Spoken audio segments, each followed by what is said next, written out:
4 na taong gulang lamang nang unang masilayan sa mga television commercials ang isa sa mga sikat na miyembro ng Viva Hot Babes noon na si Katrina Santos na mas nakilala bilang si Katya Santos. Ayon kay Katya, sinabing lumalaki pa lamang noon siya ay nakikita na ng kanyang mga magulang ang kanyang potensyal na maging artista. Noong bata pa lamang umuno ito, kwento ng kanyang ina, pagkatapos umuno niyang maligo, hindi ito agad bumababa nang hindi pa nagli-lipstick. Madalas din na nahuhuli umano siya ng kanyang mga magulang na nakaharap sa salamin at umaarte o di kaya ay kumakanta. Sa init ng araw, pero bigla ring mamamatay ang apoy. Doon ang galing ang salitang ningas kugod. Panoorin natin ito. Dahil dito, naisipan ng kanyang mga magulang na dalhin siya sa mga audition sa telebisyon. Isinilang si Katya Santos noong February 2, 1982. Nagsilbing unang break sa showbiz ng aktres nang mapabilang siya sa kiddie gag show na Ang TV noong 1993. Ito ang nagsilbing stepping stone ni Katya upang tuluyang pasukin ang mundo ng pag-arte.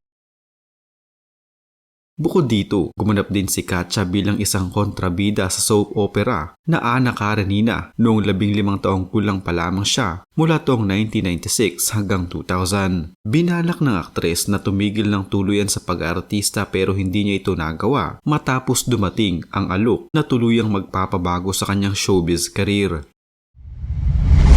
Naging malaking hamon ito para kay Katya dahil ang kanyang magiging role sa kanyang paparating na pelikula ay medyo mapangahas at sensual. Taong 2003, nang ilabas ang launching movie ni Katya na pinamagatang Sukdulan kung saan ipinakilala siya sa sambayanan bilang isang ganap na sexy star. Tumabo ito sa takilya ng halos 6 million pesos sa unang araw pa lamang. Ito ang may tuturing na pinakamalaking break sa karera ni Katya Santos. Pero mula sa pagiging cute at disenteng aktres, ganap na siyang kinilala bilang isa sa mga pinagpapantasyang babae ng mga kalalakihan noong kanyang kapanahunan. Noong una umano ay medyo nagdadalawang isip pa si Katya pero inisip niya na ito ang kanyang magiging pinakamalaking hakbang para sa kanyang tunay na pagsikat. Ayon pa kay Katya bago niya gawin ang pelikula, kailangan umanong matalo niya ang mga pelikulang naipalabas na bago ang Sukdulan. Naging matagumpay ang launching movie ni Katya at talaga namang pinanood ito lalo na ng mga kalalakihan. Hindi din halos makapaniwala si Katya na nagawa niyang magpakita ng kanyang katawan sa kanyang pinakaunang pelikula. Pero pag-amin niya, isa umano sa kanyang naging leading man sa naturang pelikula ang mabaho hindi na lamang ang bibig kundi ang buong katawan nito. Totoo bang mabaho si... Oh my gosh! Paano na? Teka lang, ako ba nagsabi? Hindi, blind item talaga eh. Grabe naman yung question mo, blind item. Parang Pwede. nabasa mo siguro. Kasi di ba ka-partner ko nga siya sa ano, siya nga yung isa kong leading man dun sa Sukdulan. Mahirap yun ah. Mahirap. Oo, mahirap pag gano'n. As in, talagang sacrifice yung ginagawa. Katawan umibig. Lahat. Grabe. Dahil na din sa tagumpay ng kanyang pinakaunang pelikula at dahil sa mainit na pagtanggap sa kanya ng mga manonood, nasundan pa ito ng ilan pang pelikula gaya ng Sex Drive, Keka at Boso. Ang mga pelikula na ito ay pawang mga sensual at hindi angkop sa mga batang manonood.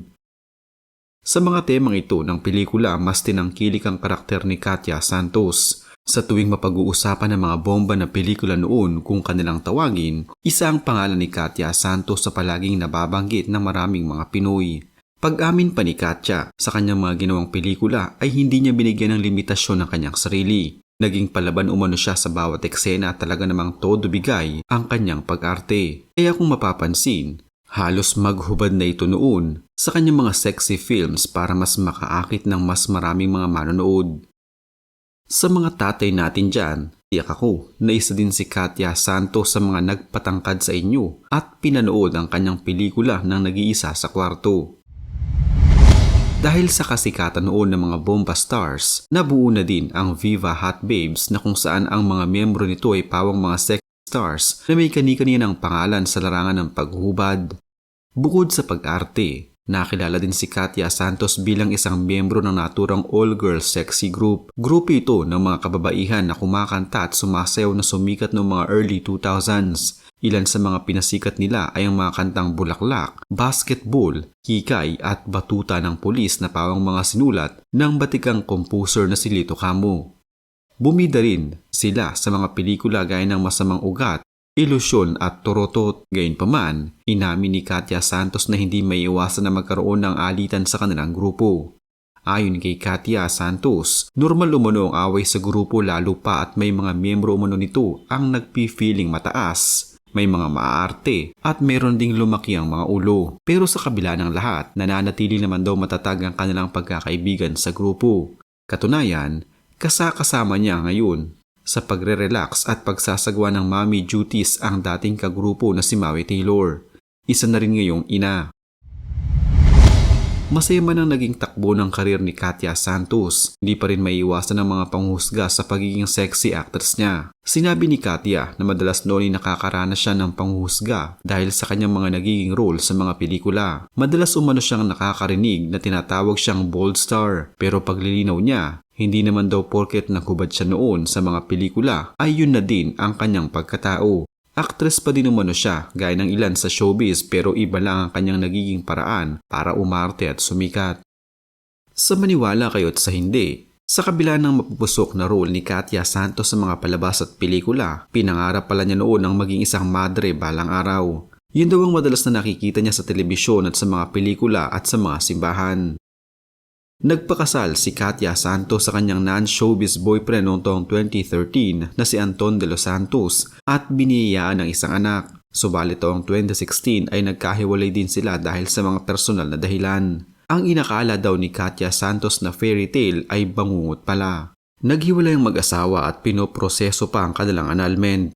Pero noong nakaraang taon, engaged na si Katya Santos sa kanyang non-showbiz boyfriend muli na si Paulo Pilar matapos mag-yes sa proposal nito sa Japan sa kasagsagan ng kanilang holiday trip. Sa isang Instagram post, ibinahagi ni Paulo ang ilang larawan mula sa special event nila ng nobya. Suot-suot ang engagement ring nito kasama ang anak ni Katya na si Tala. Inihayag ni Katya Santos na pinaplano nila ng kanyang fiancé na si Paulo Pilar na mauna muna silang magkaanak bago magpakasal at sumasailalim sila sa in vitro fertilization o IVF. Ayon kay Katya, nagpropose sa kanya si Paulo para mabigyan siya ng katiyakan na nasa tabi niya ito anuman ang mangyari sa IVF. Dagdag pa niya na matagal na rin nilang sinusubukan na magkaanak. Hindi rin umano biro ang kanilang pinagdadaanan sa IVF. May isa ng anak si Katya sa dating asawa na si Anton de los Reyes na si Tala. Ngunit nang sumailalim sa check-up, doon niya nakita ang kanyang iba't ibang komplikasyon. Sa ngayon ay hindi na gaano aktibo si Katya Santos sa harap ng kamera. Bagamat kakaunti na lang ang kanyang proyekto, mas nakatutok pa din si Katya ngayon sa pagkakaroon ng kanyang anak sa kanyang fiancé. Sinabi pa ni Katya na hangad niya ang magka-baby na dahil naghahanap na rin ng kapatid ang anak niyang si Tala.